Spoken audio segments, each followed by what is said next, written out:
नमस्कार, आप देख रहे हैं एनडीटीवी एक्सप्लेनर तह की बात। मैं हूं सुशील बहुगुणा। भारत की 7% आबादी नारकोटिक्स यानी नशीली दवाओं की चपेट में है। इसका मतलब है हर 100 में से 7 लोग प्रतिबंधित नशीली दवाओं का सेवन कर रहे हैं। यह अपने आप में बहुत बड़ा आंकड़ा है। अगर इसे आबादी में बदला जाए तो 1 अरब 40 करोड़ की आबादी में करीब 10 करोड़ लोग ऐसे हैं जो किसी न किसी ड्रग्स की चपेट में हैं। साफ है, ड्रग्स भारत के सामने सबसे बड़ी चुनौतियों में से एक है जो भारत में युवा पीढ़ी को बर्बाद करता जा रहा है। और ड्रग्स के इस जाल से निपटने के लिए भारत सरकार लगातार कार्रवाई कर रही है। इसी के तहत नारकोटिक्स कंट्रोल ब्यूरो की मुंबई शाखा को एक बड़ी कामयाबी मिली है।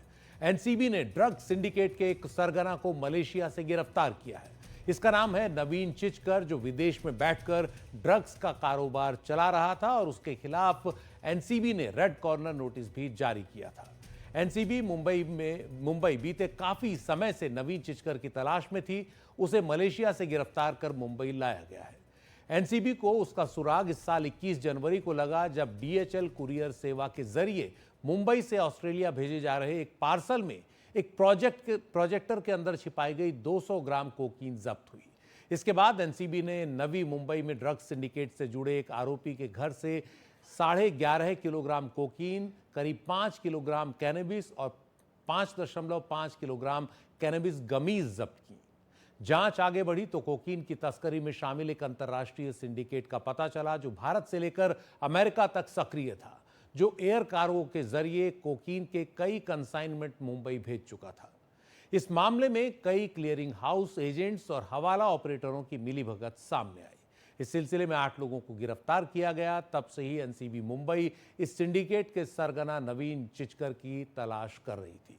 2021 में एलएसडी की तस्करी से जुड़े एनसीबी के एक पुराने मामले में वो फरार हो गया था और थाईलैंड चला गया था। रेड कॉर्नर नोटिस जारी होने के बाद उसे मलेशिया में गिरफ्तार किया गया और प्रत्यर्पण कर भारत लाया गया। ड्रग माफिया नवीन चिचकर की गिरफ्तारी के बाद अब एनसीबी इस सिंडिकेट को ध्वस्त करने की कोशिश में है। गिरफ्तारी के बाद नवीन चिचकर इस सिंडिकेट से जुड़े कई राज खोल सकता है, वहीं सिंडिकेट से जुड़े कई और लोगों के नाम से भी पर्दा हट सकता है। हाल ही में दिल्ली में ऐसे कई हॉटस्पॉट्स की पड़ताल की जो ड्रग्स की चपेट में है। हमारे सहयोगी रविश रंजन शुक्ला ने नंद नगरी से लेकर सदर बाजार में प्रियदर्शिनी कॉलोनी तक कई जगहों का जायजा लिया। लगभग हर इलाके में कई हंसते खेलते परिवार ड्रग्स से बर्बाद नजर आए। इन इलाकों में नशे के सौदागरों को जैसे कानून व्यवस्था का कोई खौफ नहीं दिखा। देखिए रविश रंजन शुक्ला की उस रिपोर्ट का एक छोटा सा अंश। हम इस वक्त पूर्वी दिल्ली के नंद नगरी जा रहे हैं और नंद नगरी के डी ब्लॉक में ये पता चला है कि वहाँ ड्रग्स बिकता है। ये आप देखिए कि हम इस वक्त नंद नगरी में घुस रहे हैं और यहाँ पर ये जो गली आप देख रहे हैं डी ब्लॉक की, यहाँ पर ये पता चला है और बहुत सारे यहाँ संदिग्ध जो लोग हैं वो भी यहाँ पर आपको दिखाई पड़ेंगे। और आगे अभी अंदर आपको लेकर चलते हैं कि ड्रग्स बेचने वाली आखिर सीमा कौन है, उसका घर कहाँ पर है और जब स्थानीय लोग शिकायत करते हैं तो कार्रवाई क्यों नहीं होती।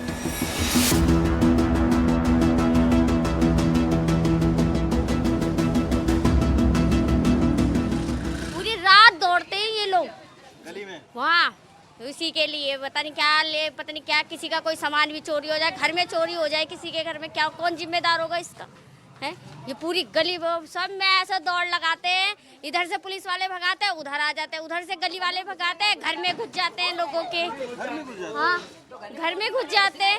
कितनी बार इनके घर में घुस के चले गए हैं, इनके छत पे चढ़ जाते हैं, किसी का कोई पता ही नहीं है अपनी है। तो आप लोग यहाँ रहते हो, ये भी जान रहे हो कि किसका घर है, कौन बेच रहा है? हमें तो पता नहीं कौन बेच रहा है। मैं इस नंद नगरी के डी ब्लॉक में हूँ और यहाँ पर शिकायत आई है कि नशे का जो काम है वो होता है। बहुत सारे लोग जो है वो खरीदने के लिए नशा यहाँ पर आते हैं। तो ये आप देखिए, ये गली जो है यहाँ पे 2-4 दिन पहले झगड़ा भी हुआ था और इसकी एक वीडियो जो है वो वायरल हुई थी। इसी जगह की एक वीडियो जो है वो वायरल हुई थी।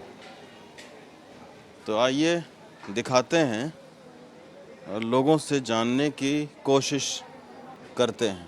तो ये देखिए, आसपास के लोगों का कहना है कि ये घर है, ये लॉक है, ताला लगा हुआ है। ये कोई लॉक नहीं है। वहाँ से आप देखिए, वहाँ से खुलता है, छोटा सा छेद है, वहाँ से बकायदा जाता है और वहाँ से पैसे ट्रांसफ़र ऐसे होता रहता है। अच्छा। हाँ जी, और ये गेट लॉक नहीं है, ये सब खुलता है, ये दिखावा है। आप लोगों ने शिकायत नहीं की इसके? मेरे पास कंप्लेन रखी, इतनी सारी शिकायत है, इतनी सारी वीडियो, बताइए आपको दिखा दूँ अभी मैं।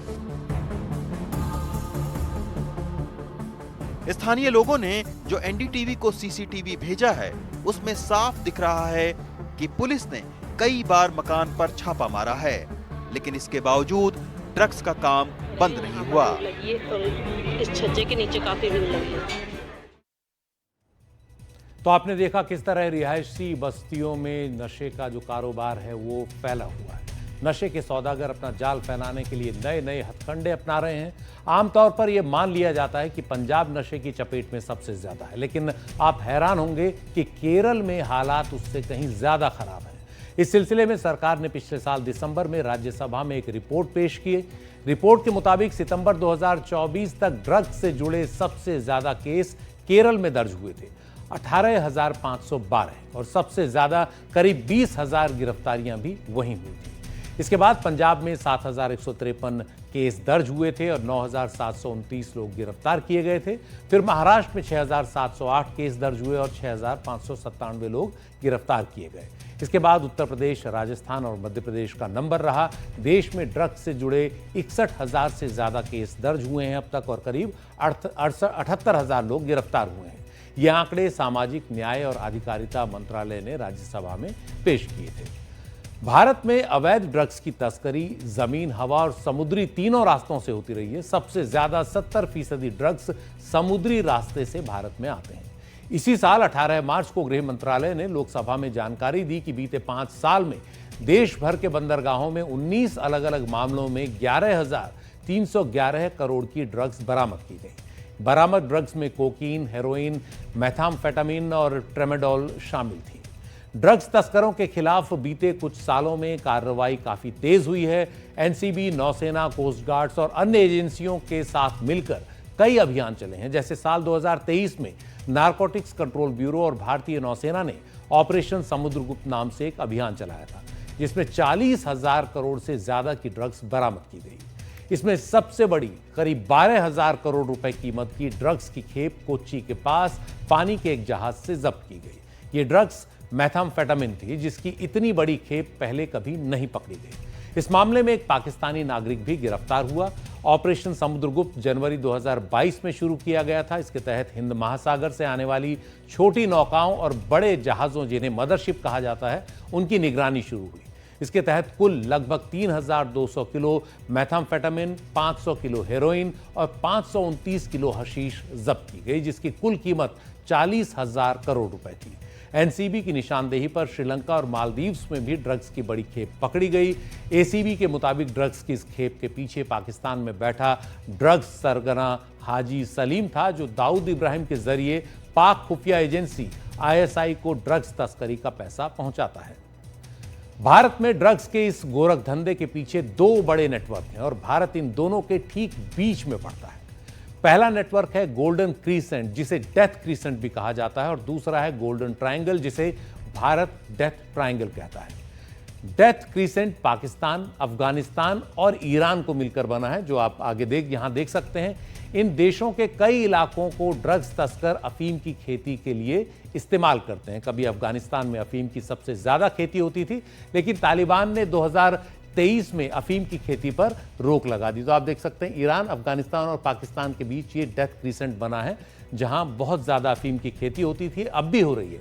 लेकिन फिर भी कुछ इलाकों में पाकिस्तानी तस्करों की मिलीभगत से अब भी अफीम पैदा की जा रही है, जिसे हेरोइन में बदलकर भारत और अन्य इलाकों में तस्करी की कोशिश की जाती है। ड्रग्स तस्करी का दूसरा जाल है जिसको हम बोल रहे हैं डेथ ट्रायंगल, जो म्यांमार, थाईलैंड और लाओस के बीच फैला हुआ है। यहां से दुनिया भर में ड्रग्स की बड़े पैमाने पर तस्करी होती है। अफगानिस्तान के बाद म्यांमार दुनिया में अफीम की खेती का सबसे बड़ा केंद्र बन चुका है। United Nations office on drugs and crime के मुताबिक 2024 में म्यांमार में अफीम का उत्पादन अफगानिस्तान से 2 गुना हो गया। जानकारी के मुताबिक गृह युद्ध में उलझे म्यांमार में करीब 45,000 हेक्टेयर इलाके में अफीम की खेती हो रही है और इस काम में चीन की भी मिलीभगत है। इन ड्रग्स की उत्तर पूर्व में सक्रिय कुछ प्रतिबंधित संगठनों के जरिए भारत में तस्करी की जाती है और इसके अलावा दुनिया के बाकी इलाकों में भी। ये ड्रग्स सबसे पहले उत्तर पूर्व के राज्यों में पहुंचती हैं, जहां की काफ़ी जो तादाद है युवाओं की, वो ड्रग्स की चपेट में है। तो भारत के सामने ड्रग्स एक बड़ी समस्या है जिससे मिलकर निपटना होगा। एनडीटीवी एक्सप्लेनर में आज इतना ही। नमस्कार।